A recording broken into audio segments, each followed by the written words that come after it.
you. Dedication, motivation, determination. Education or creation, adoration. Healing, touching, inspiring. Working for you. Welcome to the ManKave. Welcome to the ManKave. Welcome to the ManKave. It's for you. Welcome to the ManKave. Welcome to the ManKave. Hey, how y'all doing today? How y'all doing? We are so glad, and we want to thank y'all for joining us with another week of ManKave. And y'all, we are so excited to bring y'all just our opinions, our discussions, everything. So we just gonna kick it off real quick. My name's Richard, and this is Malachi Eason, and we are grateful you're here. Most definitely. Let's get started, man. So we are going to start talking about our teachable lessons for today. Teachable. And we are going to start talking about mentorship. That's a good topic. Mentorship. Okay. And basically how we can do better at that as men in our communities, in our homes, and basically to those around us. Yeah. Let's first start off with the situation that we're in today. Mm-hmm. I think that if we had mentorship when it comes to our younger men, right. Being there for them, showing the right ways to go, the ropes, the things that they maybe have ran into in their life. Right. A lot of the issues that we're dealing with now when it comes to the crime rate or our youth not being successful or even not even going to school were diminished because we have people who are actually there. Mm-hmm. I can only speak for my culture. Right. But I know it's universal thing as well. Right. There's a lot of single mothers out there, you know what I mean? And they're trying to be a father and they can't. Mm-hmm. And so it takes men to step out, and if you see a need, because I know that, you see moms going in and out of your apartment buildings or schools or whatever. Right. If you see a need, step in and say, hey, I want to bring him to a game, or hey, you can come over to the house and just hang out with me and my kids, or, I'm going to bring him out, just give him a roast, because I know if I was raised with a better male influence in my life, I think that my life would be a little bit different. The things that I went through in life would be a little bit different. Mm-hmm. I am grateful for my grandfather, but because he was a bishop, I only got the church side of granddaddy. Mm-hmm. I never got like the man, this is what you need to do side. Right. And I mean, most definitely, even in my life and speaking in my life, I felt like if there was a constant father figure there, things definitely would have changed. There were some lessons that I had to learn myself that I feel like could have been avoided if I would have had somebody there, hey, sit me down and teach me these things. My mom did the best that she could, everything, how to respect people. But there are a lot of things that I had to teach myself. Finances, there were a lot of things that I had to teach. Like just growing up, like, hey, if there was an extra, father figure in my life, that would have changed the course of things. Okay, so Richard, and I know we're about to wrap up to go our first clip. Mm-hmm. I was just asking, what are some of the things that you think would have been blocked if you had like a real mentor in your life? Because I didn't get my first real mentor until I was a freshman in college. Mm-hmm. And that means, but I started school kind of late. I was like 21. Mm-hmm. So, I didn't know what it felt like to actually have love from a man and a hug from a man or encouragement from a man or saying, yo, you're stupid, you need to get your life together, here are the steps you need to do to get it right. What are some of the things you think would have been blocked? I could share mine the next time we come back, but we only got a few seconds to do this. Well, then let's just do it like that. Let's not even force it. Let's just give ourselves more time. Mm-hmm. So, guys. That's a good discussion. Okay. We might have to talk about that the whole. Yeah, right. Okay. All right, so listen, y'all. Enjoy this next clip. You know how we do. We're always trying to bring you from here to here. So we enjoy it, and we love y'all for being with us. We'll be right back. We're not going to let this go. Please stick with us, because this is an important discussion. We all need to talk about it. It's not talked about enough. All right. To Shannon again. To Shannon again. All right, y'all. Thank you. Welcome back, everyone. This week, we're looking at doing the capsule method in your own home. So the very first step is you've got to take inventory of your lifestyle. You have to be honest with yourself. Are you someone who's going to go out every other weekend, or are you someone who's going out a couple times a week? Are you more casual and staying at home with friends and family? these things are definitely going to determine what you put in your closet. So the first thing, after you've kind of determined where you're at as far as your lifestyle, we're going to check the closet. So what do you have already? Because we're going to start with working with what you already have. We want to keep your budget in line. First, find the losers in your closet. If you've got a t-shirt, it's got holes in it, it's ratty, you've had it since high school, just get rid of it. You don't need it. It's cluttering up your closet and ruining the simplicity. Next, look for some repurposed items, because while we do want to get rid of the losers, we don't want to be wasteful. So if you've got something that you can repurpose, we definitely want to be mindful of that. Next, make a repair pile.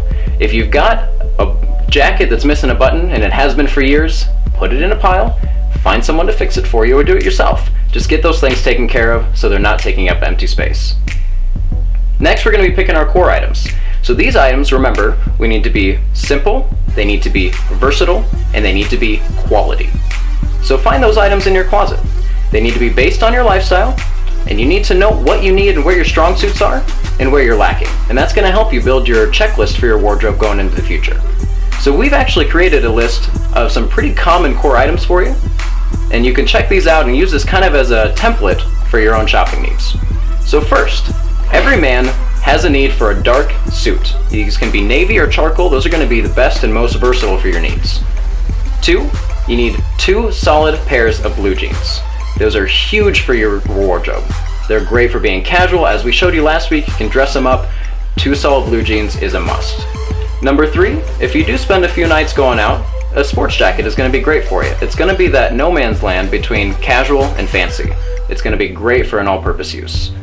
4, you're going to want to do 5 solid or lightly patterned dress shirts. These can do everything from being on a cattle ranch, you can wear it going out on the town. You can't get much versatile than that. 5, you need 3 lightweight conservative sweaters. These things are like the ultimate layering item. You can throw it over a t-shirt, you can throw it over a dress shirt, you can wear it just by itself. These things are fantastic for versatility. 6, you want 2 pairs of nice shoes. So these can be a little more casual, a little more fancy, again, based on your lifestyle. I recommend brogues. You can get a nice boot. These things are going to be probably the most versatile. And lastly, you need 2 pairs of casual shoes. These things are going to be great just for going out, kind of bumming around the house. Fantastic and very versatile. All right, and thank y'all. Hopefully that clip was good for y'all. Hopefully y'all learned something, but we just gonna jump back into it because it was such an intense conversation. Right. So why don't you give me those things that you What think was have your been question blocked? though before? What do you think that are the things that would have been blocked in your life if you did have that consistent male figure in your life? I think, it's not something that's like, oh, I would have learned how to, treat a woman or respect people. I think for me, my communication skills would have been a lot better with a lot of people. I do have the tendency to kind of shut down and the tendency to kind of seclude myself, but that's because I've been, in my life personally speaking, hurt by a lot of male father figures. And that kind of instilled in me that if you get close to people, that you gonna start crying? I am. It's a lot. No, but it is a lot. And like I said, us as men, we're not taught to be sensitive. But like for me, I just shut myself down a lot. And I shut off people, I shut off family, I don't call people. I'm getting better on that because I recognize those things, but I would not have had to go through that seclusion period in my life. But it's definitely a hard thing to kind of overcome, and I'm trying to do as much as I can. So why does it hit you so hard?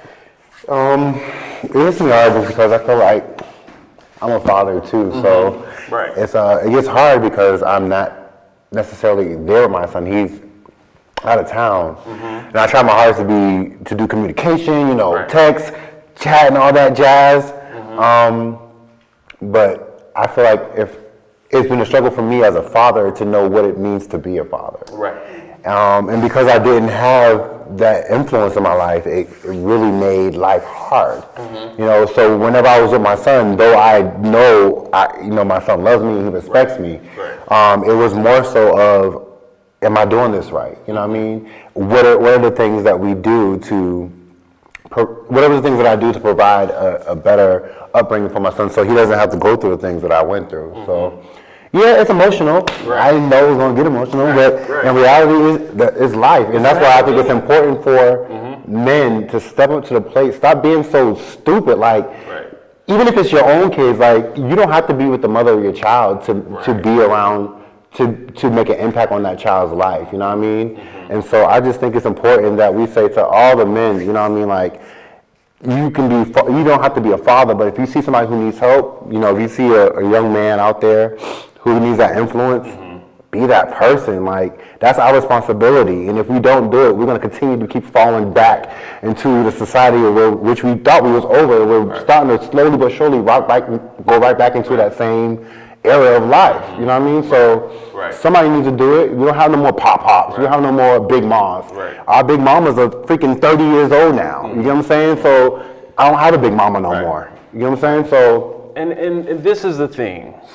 You are an example for the next to come. And a lot of times I feel like we get critical of like, oh, we're doing this, our community is doing that. You are the answer to the problems in our community. Fix it. We all need to fix it together, stand up as men, and once we stand up as men, everything else will fall into place. So, I mean, like I said, it's definitely a heavy conversation. If you're a single mom or a grandma, continue it with your sons, continue it with your brothers. We definitely do want to continue this conversation outside of this episode. So I mean, up on our social media, y'all. Thank y'all so much. We'll see you in the Man Cave in a little while. Love you.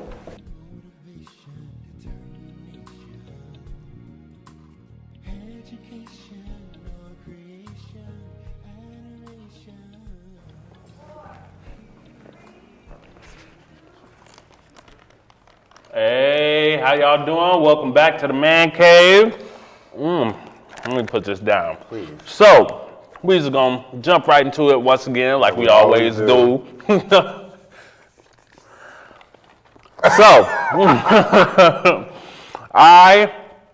for those of those who don't know, this is our question segment where we receive questions from y'all, whatever type of questions y'all want, advice, blah, blah, blah. Send them in. We'll answer them on our show. So, this is from Snapchat. Adumbrand. What's his name? Adumbrand. Adumbrand. Okay. I don't make Snapchat names. Anyway. Obviously. It says, hey guys, I'm going to be real blunt. I'm dating a white girl, and most of my family knows except for my mother. Okay. Okay. Getting interesting. Right. My girl feels like I'm hiding her, and my mother told me never to bring a white girl home. How should I bring this to her? Should I bring this to her? Help. Okay. Help. Really, you need it. Okay. So. Hey, that's number 2 years. Listen, well, I can't even eat no more. He said. That makes no sense. Okay. I'm sorry, let's answer his question. Go ahead. Listen, okay, so I feel like you should go about it this way. You should give your mother the opportunity to meet your girlfriend. Because one thing you don't want to make your girl feel is like that she's hidden or that she's not respected or anything, because that could feel sometimes alienating and she might leave you. But yeah, just give her the opportunity to meet her, actually see how she is. Maybe your mom will have a change of heart. As for whatever viewpoints your mom has, whether she has them through past experiences or whatever, I don't think that should be your concern. But like I said, just give her the opportunity to meet her and see how it is. Maybe your mom will be like, oh, she's pretty. Maybe I like her. Maybe. I don't know what it is. Maybe. Like, I don't know what it is about moms. Like, my mom said the same thing to me. She said, don't you ever bring a white girl in here with blonde hair and blue eyes. She better be black and dark like me. And I always said, I'm going to marry me a nice, white, wonderful woman who has a red convertible and a daddy with a lot of money. I'm joking. But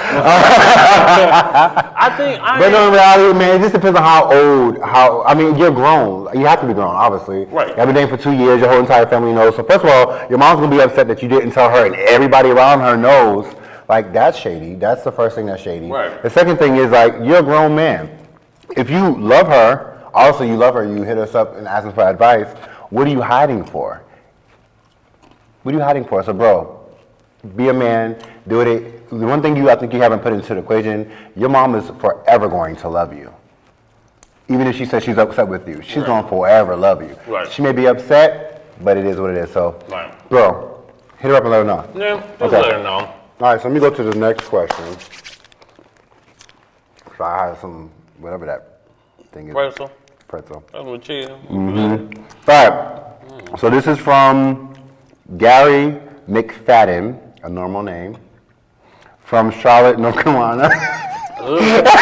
Who's on North Carolina on Facebook? Co-host. Shut up. Can I get a new co-host? It's getting everywhere. All right, so his question is, my girl cheated on me after I cheated on her a year ago. Right. Oh my God. After I cheated on her a year ago. Oh my God. I want to leave her, but she gave me a second chance, and I'm struggling to give her a second chance. What should I do? Y'all need to break up. Y'all doing too much. First of all, she forgave you. I'm sorry. She forgave you, okay? So, first of all, I don't think the cheating thing, I don't know, I have different views. I feel like it depends on what the nature of it is. Now, if you was emotionally attached to this female, then you need to leave her. If it was a bam, bam, wham, thank you, ma'am, then I think it's something that can be, you know, I'm quite sure that's probably why she can move on from it, you know what I mean? But it's different for a guy when a girl cheats than when he cheats. And I'm just, for me, no, emotional wise. To me, I feel like when a guy cheats, he can cheat, bam, bam, bam, smack a few, done. Okay, cool. And then you move on. Like, there's no emotional attachment. We are sexual beings. I think when a female does a little side jump off, it's a little bit more. It's just like, yo, like, this man might be what I really, in our brain, that's how we operate. So when it comes down to it, it's like, yo, my girl cheated on me? Like, what the, like, on me? And I think that's where he's coming from, like, yo, he don't know how to forgive, like, you know, how to really get over the situation because his girl did it to him, but he needs to learn how to do forgiveness because she forgave him. So I think in this situation, he needs to scratch his little tail and move on. Like, don't be caught up on the fact that she messed up. The fact that you found out, or I don't know how he found out, but if she came to you, that's an even better situation. You know what I mean? Like, she came to you, she let you know, like, hey, I messed up. I'm sorry, baby, forgive me. Then you have to be a grown man and just be like, I'm mad at you for at least the next few months, but we're going to work through this. If you really love this girl, which, once again, you obviously love her because you hit us up asking questions about her. Well, What do you feel, Mr. I feel like, I don't do anything because I'm innocent. I'm not innocent, but I'm just saying, you cheated on her in the first place. You can't get over that. I'm just on there, like I said, you cheated on her in the first place. So I mean, I'm not to say like, oh, you have to let her skate by or anything, but that definitely does warrant y'all to talk about it and everything. But you don't have a lot of weight to hold with your part of the discussion and everything. I don't know what the situation was, and I don't necessarily think women cheat because they want something deeper. Maybe you just not fulfilling her like she wants to be fulfilled, which is a lot of cases that I hear. Then you need to go. Then you can't fulfill her. That's what I'm saying. If y'all cheating on each other, y'all searching for stuff outside the relationship, then something ain't working. Anyway. Anyway, I don't know what we over here talking about. There's been a lot of things I thought I said. I'm like, ooh, that ain't right. But yeah, I mean, that definitely does need for discussion, and that's where being completely honest and completely open with each other and deciding where y'all want to go from there, because from the outside looking in, y'all a little chaotic for my taste. Because I'm just saying, to be going back and forth like that, but I'm just saying, y'all do y'all. But yeah, like I said, talk about it. Am I out of line for that? No, you are on point, sir. Okay, thank you. Oh, okay. So, well, a few minutes, we want to tell you about this competition that we're doing. Our executive producer hooked us up with a gift card to, what's the name of that new place they made in the mall? I think I left the gift card over there somewhere, so it doesn't matter. Anyway, so it's a $50 gift card to the food court in the mall. What mall is it? Westro's. Oh, yeah. All right, so here's the deal. What's that place called? So we have a Westro's, right. But with the new places, Yeah, I know what you're flagship. The flagship comments. Yeah. Yeah. So here's the deal, y'all. We want to make sure that we support you guys as much as you're supporting us. So we have a $50 gift card. And so whoever comes to us and presents.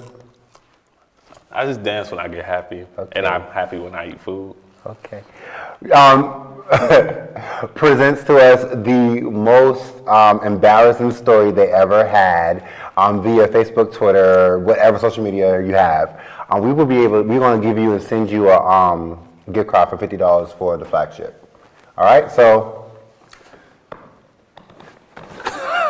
thank you so much for joining us. And we always want to bring you from here to here.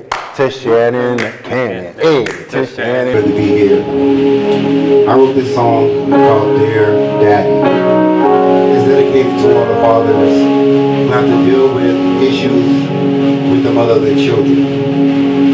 So many times we get left behind or we get a bad slate because we're not in the household with our children. But I want to let the world know that we love our children. There are men out there who want to be a part of our lives, and we have a lot of issues to deal with when it comes to parenting with our co-parent. So this song is just to be a testimony to my story, an expression of my love to my baby boy, Malachi. All right, yeah.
I wanted you more.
Welcome to the man.